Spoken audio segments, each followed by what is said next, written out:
Good evening. This is Doc Severson for the TheoTrade report for Tuesday, November 28th. Well, folks, after a quiet holiday week, you want volatility? We've got volatility. This is the S&P 500.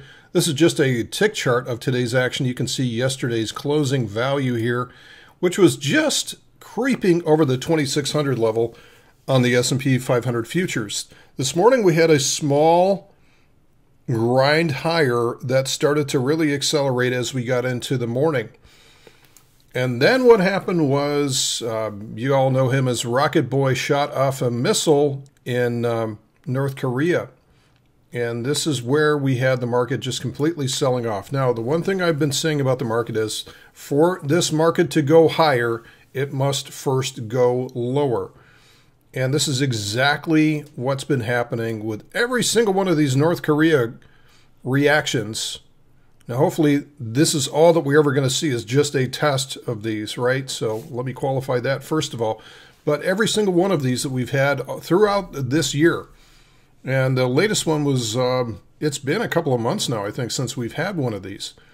And, you know, the negativity gets stoked up and all of a sudden everybody gets way too bearish and then the dip gets bought because the overriding news of the day was it was looking like the Senate was going to pass the tax bill. And Trump was going to work with everybody to get this thing. So we still have about 25 minutes left before the market closes for the day. So I don't know if they have done that yet. I don't think so. So we're still a little bit of indecision here, but you can see how much movement and volatility that we've seen in this chart just today alone. So we've had a range of about 27 points or so and lots of two-way tape. This may be telling us something, though. Now, anytime you see a market move like this, you got to wonder, okay, where's the money flowing to?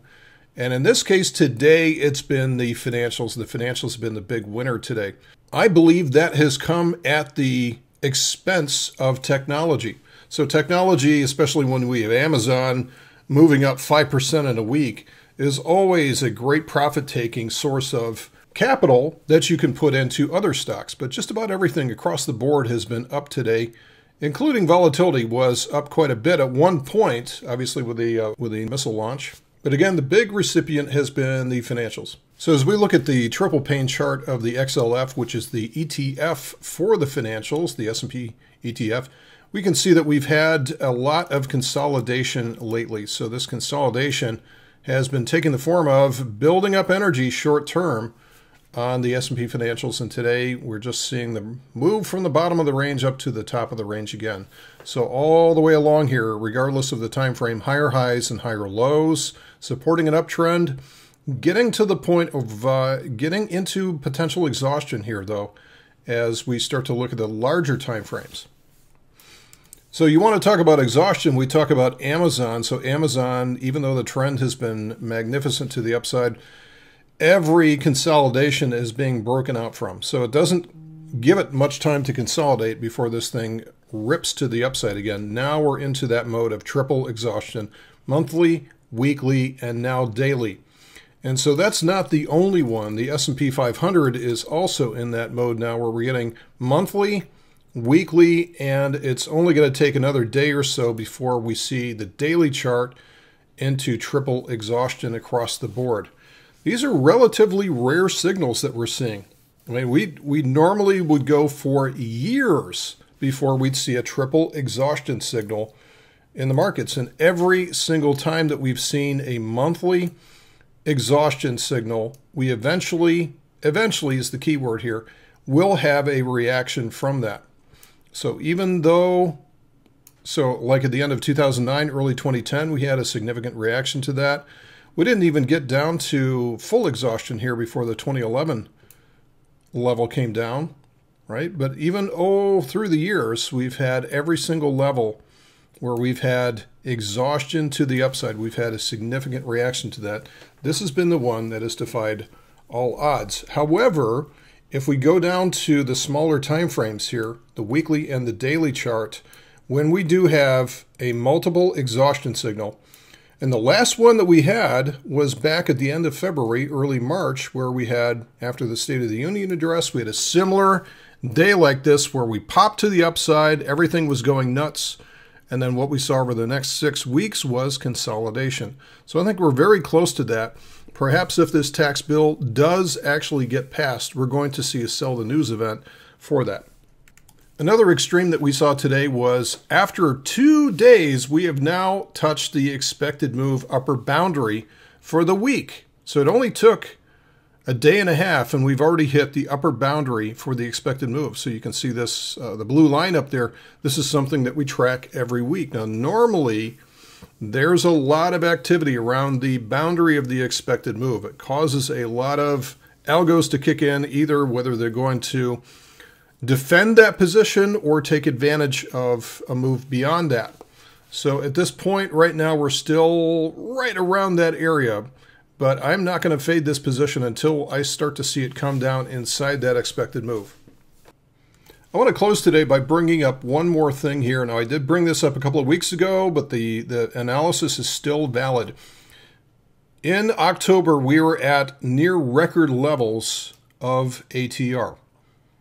Down here below 10 handles a day of average true range on the S&P 500.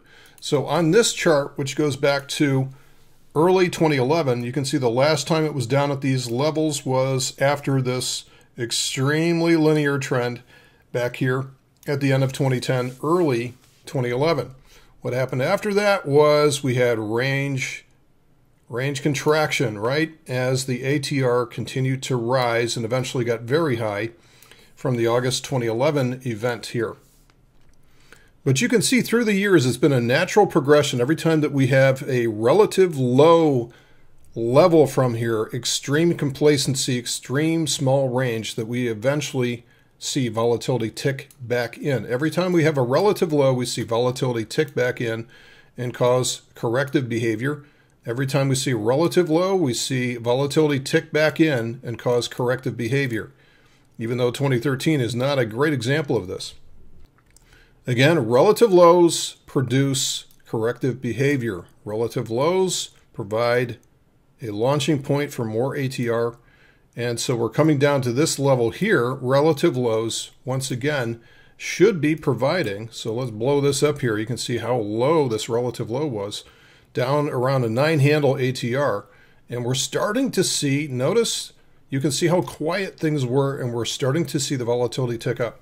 In fact, even in the room today, we were seeing people noticing that, hey, we're getting more trend days. And these are the types of trend days to day traders, which are just, fabulous, because you can get movements up, movements down. You get several trends even in the space of one day.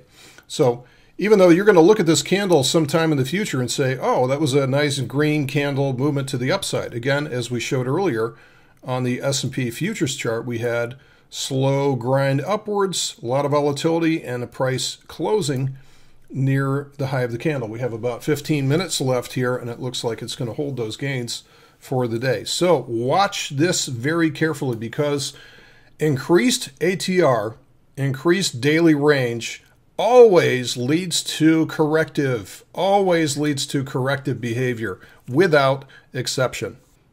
That's it for today's report. Thanks for listening, folks. We'll see you tomorrow.